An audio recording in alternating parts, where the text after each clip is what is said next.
नमस्कार मित्रों, यांचा अवांतर यूट्यूब चैनल पर आपका स्वागत है। अगर आप हमारे इस चैनल पर नए हैं तो इस चैनल को सब्सक्राइब करें, लाइक करें, शेयर करें और बेल आइकन को दबाएं।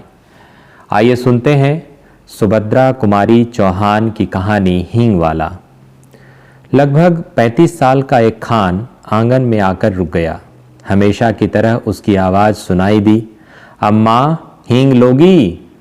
पीठ पर बंधे हुए पीपे को खोलकर उसने नीचे रख दिया और मॉल सीढ़ी के नीचे बने हुए चबूतरे पर बैठ गया। भीतर बरामदे से 9-10 वर्ष के एक बालक ने बाहर निकलकर उत्तर दिया, अभी कुछ नहीं लेना है, जाओ। पर खान भला क्यों जाने लगा। जरा आराम से बैठ गया और अपने साफे के छोर से हवा करता हुआ बोला, अम्मा हींग ले लो अम्मा, हम अपने देश जाता है, बहुत दिनों में लौटेगा। सावित्री रसोई घर से हाथ धोकर बाहर आई और बोली, हींग तो बहुत सी ले रखी है खान, अभी 15 दिन हुए नहीं, तुमसे ही तो ली थी। वह उसी स्वर में फिर बोला, हेरा हींग है माँ, हमको तुम्हारे हाथ की बोहनी लगती है, एक ही तोला ले लो, पर लो जरूर। इतना कहकर फौरन एक डिब्बा सावित्री के सामने सरकाते हुए कहा, तुम और कुछ मत देखो माँ, यह हींग एक नंबर है, हम तुम्हें धोखा नहीं देगा। सावित्री बोली, पर हींग लेकर करूँगी क्या, ढेर सी तो रखी है। खान ने कहा, कुछ भी ले लो अम्मा, हम देने के लिए आया है, घर में पड़ी रहेगी, हम अपने देश को जाता है, खुदा जाने कब लौटेगा। और खान बिना उत्तर की प्रतीक्षा किए हींग तौलने लगा।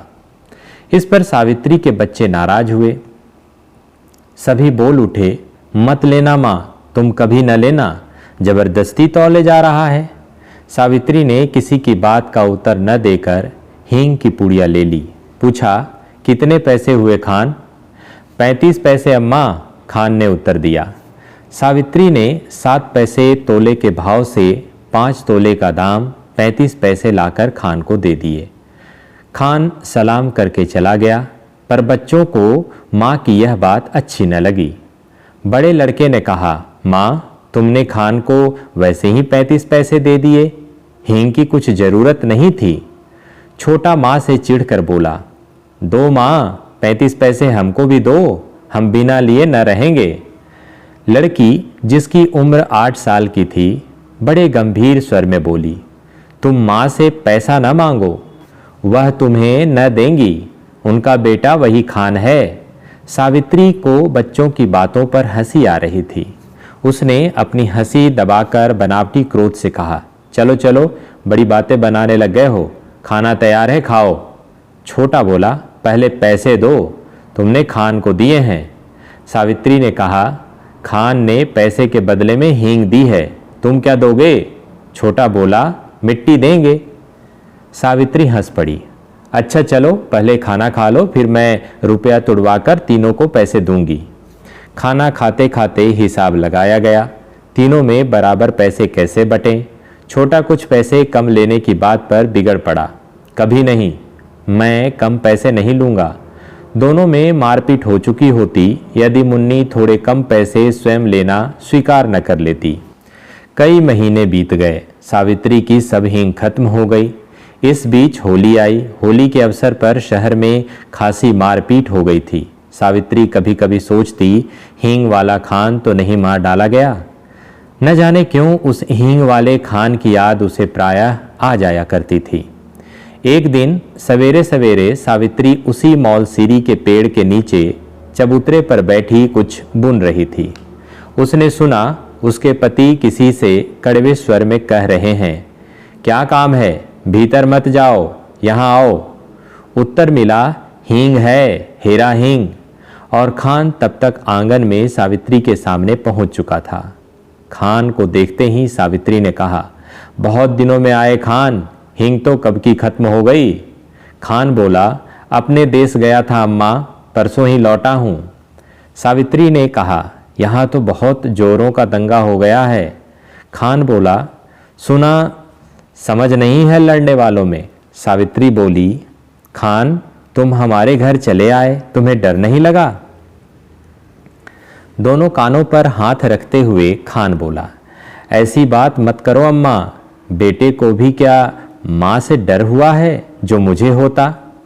और इसके बाद ही उसने अपना डिब्बा खोला और एक छटांग हींग तौलकर सावित्री को दे दी। रेजगारी दोनों में से किसी के पास नहीं थी। खान ने कहा कि वह पैसा फिर आकर ले जाएगा। सावित्री को सलाम करके वह चला गया। इस बार लोग दशहरा दूने उत्साह के साथ मनाने की तैयारी में थे। 4 बजे शाम को मां काली का जुलूस निकलने वाला था। पुलिस का काफ़ी प्रबंध था। सावित्री के बच्चों ने कहा, हम भी काली का जुलूस देखने जाएंगे। सावित्री के पति शहर से बाहर गए थे। सावित्री स्वभाव से भीरू थी। उसने बच्चों को पैसों का, खिलौनों का, सिनेमा का न जाने कितने प्रलोभन दिए, पर बच्चे न माने सो न माने। नौकर रामू भी जुलूस देखने को बहुत उत्सुक हो रहा था। उसने कहा, भेज दो न अम्मा जी, मैं भी दिखाकर लिए आता हूँ। लाचार होकर सावित्री को जुलूस देखने के लिए बच्चों को बाहर भेजना पड़ा। उसने बार बार रामू को ताकीद की कि दिन रहते ही वह बच्चों को लेकर लौट आए। बच्चों को भेजने के साथ ही सावित्री लौटने की प्रतीक्षा करने लगी। देखते ही देखते दिन ढल चला, अंधेरा भी बढ़ने लगा, पर बच्चे न लौटे। अब सावित्री को न भीतर चैन था न बाहर। इतने में उसे कुछ आदमी सड़क पर भागते हुए जान पड़े। वह दौड़कर बाहर आई, पूछा, ऐसे भागे क्यों जा रहे हो? जुलूस तो निकल गया ना? एक आदमी बोला, दंगा हो गया है जी, बड़ा भारी दंगा।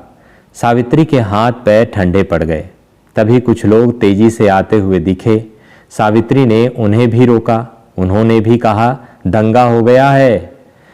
अब सावित्री क्या करे? उन्हीं में से एक से कहा, भाई तुम मेरे बच्चों की खबर ला दो। 2 लड़के हैं, 1 लड़की, मैं तुम्हें मुँह मांगा इनाम दूंगी। एक देहाती ने जवाब दिया, क्या हम तुम्हारे बच्चों को पहचानते हैं माँ जी? यह कहकर वह चला गया। सावित्री सोचने लगी, सच तो है, इतनी भीड़ में भला कोई मेरे बच्चों को खोजे भी कैसे? पर अब वह भी करें तो क्या करें? उसे रह रह कर अपने पर क्रोध आ रहा था। आखिर उसने बच्चों को भेजा ही क्यों? वे तो बच्चे ठहरे, जिद तो करते ही, पर भेजना उसके हाथ की बात थी। सावित्री पागल सी हो गई। बच्चों की मंगल कामना के लिए उसने सभी देवी देवता मना डाले।